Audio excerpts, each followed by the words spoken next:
रात्र 41वी. भस्ममय मूर्ती. आईजवळ मी नव्हतो. मी दूर शिकत होतो. आईची सेवा न करता मी शिकत होतो, परंतु आईची सेवा करता यावी म्हणून शिकत होतो. त्या दिवशी रात्री माझ्या स्वप्नात आई आली व मला म्हणाली, "का रे नाही भेटायला आलास? तुला त्यांनी कळवले नाही का? त्या दिवशी रागावून गेलास, अजून नाही का राग गेला? लहान मुलांचा राग लवकर जातो, मग तुझा रे कसा नाही जात? ये, मला भेट." सकाळी उठल्यावर ते स्वप्न आठवून मला कसेसेच होई. आज आई फार आजारी नसेल ना असे मनात येई. पंख असते तर आईजवळ उडून गेलो असतो असे वाटे, परंतु किती दूर जावयाचे. 2 दिवस जावयाला लागले असते. आगगाडी, आगबोट, बैलगाड्या, किती दूरचा प्रवास. मला वाईट वाटत होते. जीवाला चैन पडेना. घरी जाऊन आईला भेटून यावे असे वाटे, परंतु पैसे. मला एक नवीन मित्र मिळाला होता. त्याचे नाव नामदेवच होते. भक्त नामदेवाचे पंढरपूरच्या पांडुरंगावर जितके प्रेम व जितकी भक्ती होती, तितकेच प्रेम व भक्ती त्या नामदेवाची या श्यामवर होती. जणू तो माझाच झाला होता व मी त्याचा. युयम वयम वयम युयम असे आम्ही कितीदा म्हणावयाचे. माझ्या हृदयातले सारे न बोलताही त्याला कळत असे. त्या नानकाच्या पदाते ना, अन बोलत मेरी बिरथा जानी, अपना नाम जपाया. देवाचे नाव घेतले की पुरे. त्याला आपले दुःख न बोलताही समजते. नामदेवाला माझे सुखदुःख समजे. माझा जीवनग्रंथ, हृदयग्रंथ त्याला वाचता येत असे. माझे डोळे, माझी चर्या तो बरोबर वाचित असे. जणू आम्ही एकमेकांची रूपे होतो. जणू 2 कुडींत एक मन होते, एक हृदय होते. जणू मनाने व हृदयाने आम्ही जुळे होतो. नामदेव, मला घरी जावेसे वाटते. आई फार आजारी आहे असे वाटते. सारखी हुरहुर लागलीये. मी म्हटले, मग जा, भेटून ये. तो म्हणाला, आईला डोळे भरून पाहून येईल. पण पैसे? मी म्हटले, काल नाही का माझी मनी ऑर्डर आली? जणू ती तुझ्यासाठीच आलीये. 10 रुपये तुला पुरतील? आईला भेटून ये. माझा नमस्कार सांग. जा. नामदेव म्हणाला. थोडेसे सामान घेऊन मी निघालो. स्टेशनवर नामदेव पोचवावयास आला होता. मी गाडीत बसलो. दोघांचे डोळे भरून आले होते. पत्र लगेच पाठव बरे श्याम. नामदेव म्हणाला. होय.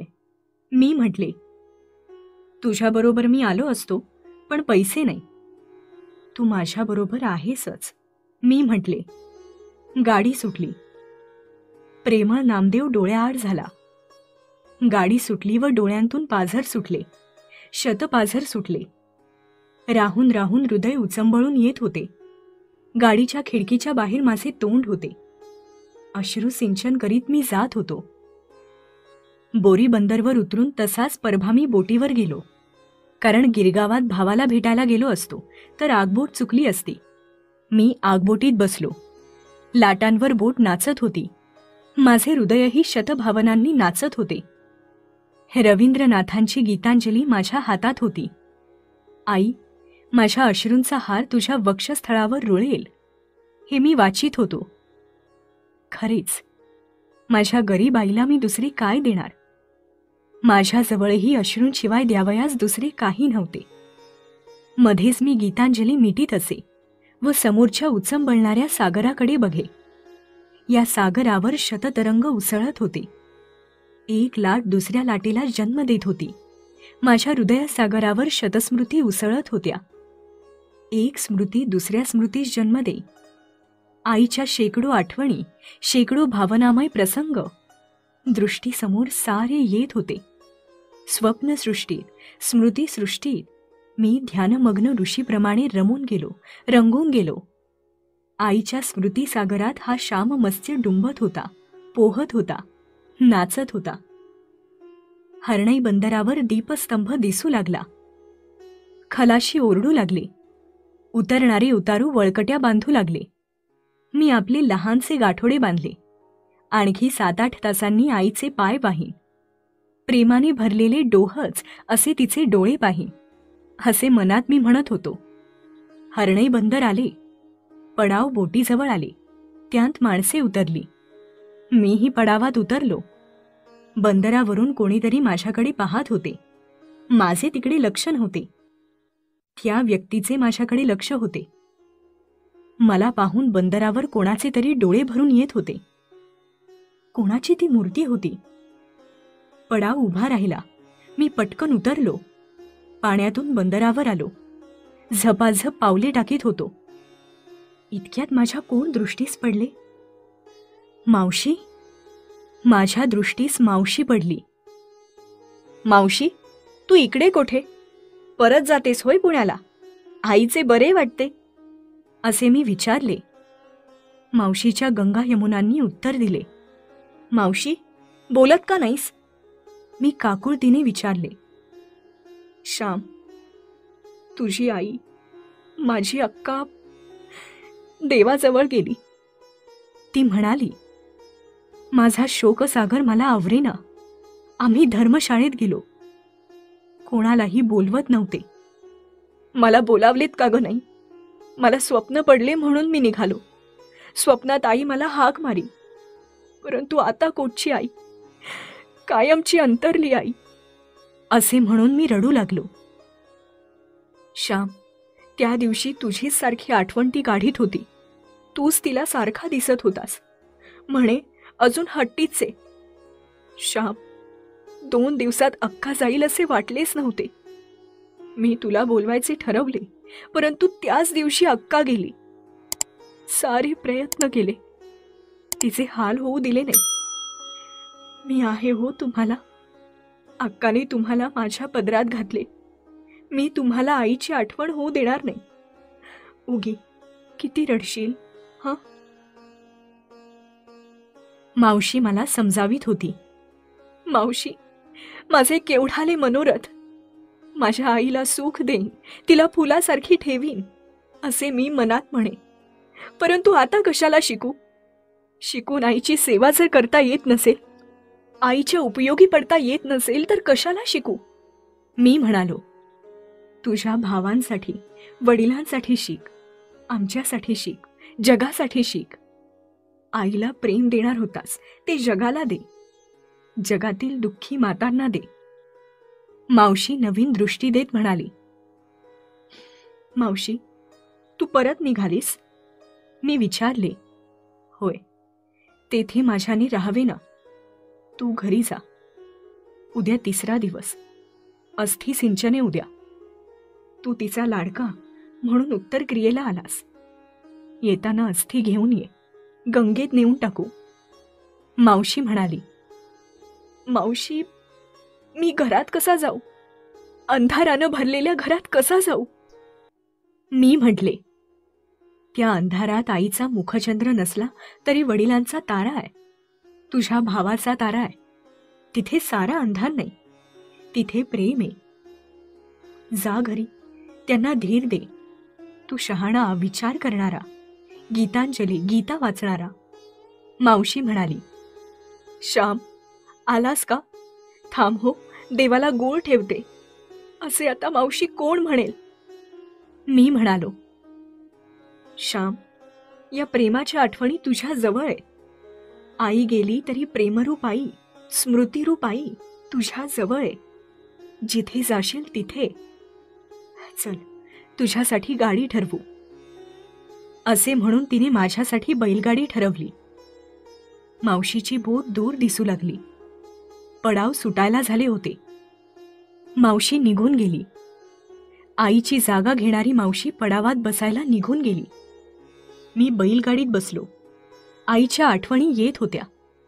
माझ्या जीवनसमुद्रात पुन्हा पुन्हा आईची दिव्य मूर्ती शेकडो लाटांतून वर येते असे मला दिसे. आईचे कष्ट व हाल मला दिसू लागले. कारुण्य मूर्ती माता, तिचे प्रेम, तिची सेवा पर्वताप्रमाणे दिसू लागली. शेवटी मी एकदाचा घरी आलो. मागे एकदा पहाटे असाच आलो होतो. त्यावेळेस ताक करताना आई कृष्णाची मंजूळ गाणी म्हणत होती. आज घरात गाणी कुठले, तेथे हाय हाय होती. घरात एक मिणमिण दिवा जळत होता.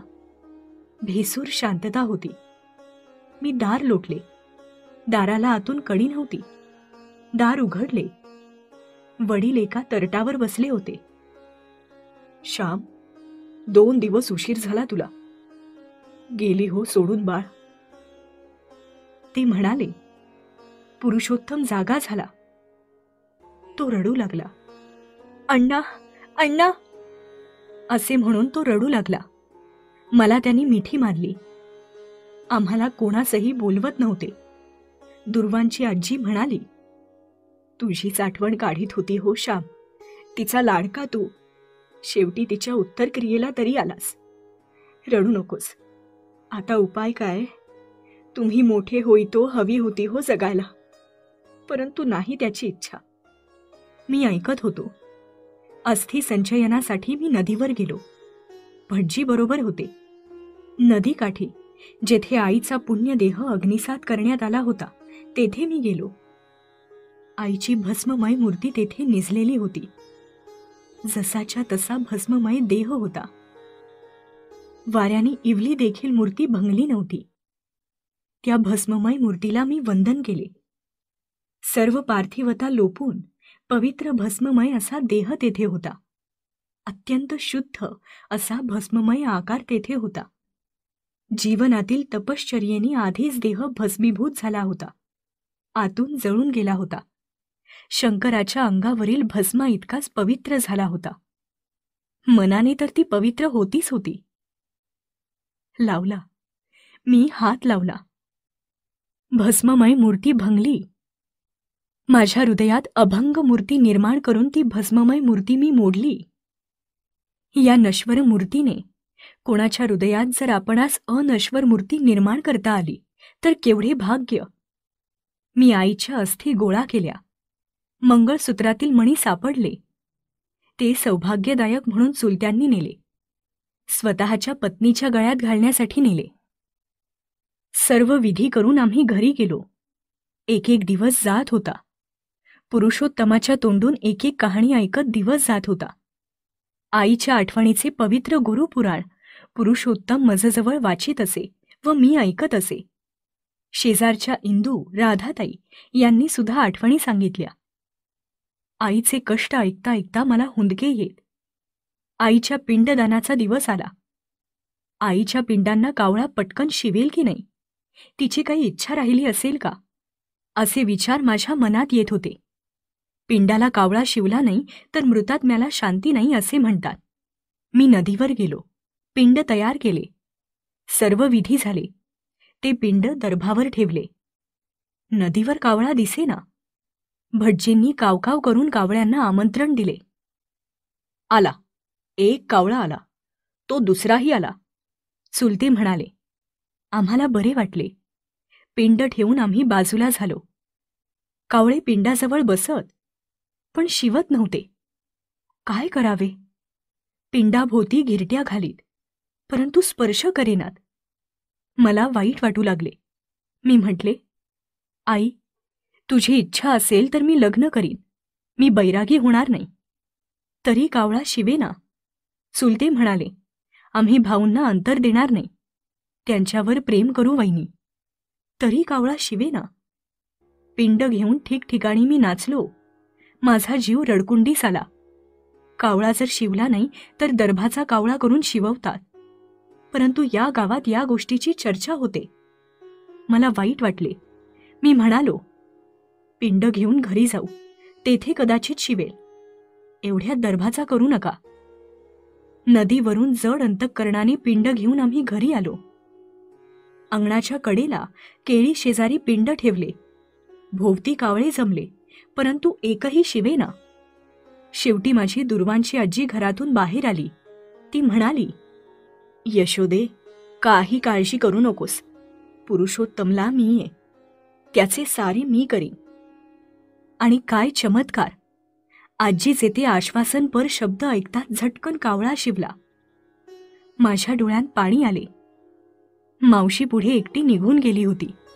लहान पुरुषोत्तम घरी आजीजवळ आता राहणार. तो जरा खोड्याळ होता. त्याची आबाळ होईल, त्याला मारतील, रागावतील, हीच आईला काळजी होती. आईला हीच एक चिंता होती. आई, केवढे तुझे प्रेम, तुझ्या प्रेमाला मोजमाप नाही. ते आकाशाहून मोठे व समुद्राहून खोल आहे. ईश्वर किती प्रेममय असेल ह्याची कल्पना ह्या संसारातील आईवरून येईल. स्वतःच्या प्रेमाची जगाला कल्पना देण्यासाठीच या छोट्या आईला ती जगन्माऊली पाठवीत असते. कड्यांनो, माझी आई मेली. तिचे जीवन सरले तरी तिची चिंता सरली नव्हती. आईची सारी बाळे जोपर्यंत सुखी नाही तोपर्यंत आईला सुख नाही. आईच्या एकाही लेकराच्या लोचनातून जोपर्यंत अश्रू गळतात, त्यांच्या तोंडातून हाय हाय उठते, जोपर्यंत त्याला वस्त्र नाही, अन्न नाही, ज्ञान नाही, तोपर्यंत आईची चिंता सरणार नाही. भाऊ भाऊ सारे प्रेमाने परस्परांस मदत करतील, श्रेष्ठ कनिष्ठ मानणार नाही, एकमेकांस वाढवतील, पाळतील, पोसतील, हसवतील. ही जोपर्यंत आईला खात्री नाही तोपर्यंत तिला सुख नाही, शांती नाही, मोक्ष नाही. तोपर्यंत ती रडतच राहणार. तोपर्यंत तिच्या चिंतेची चिता धडधड पेटतच राहणार.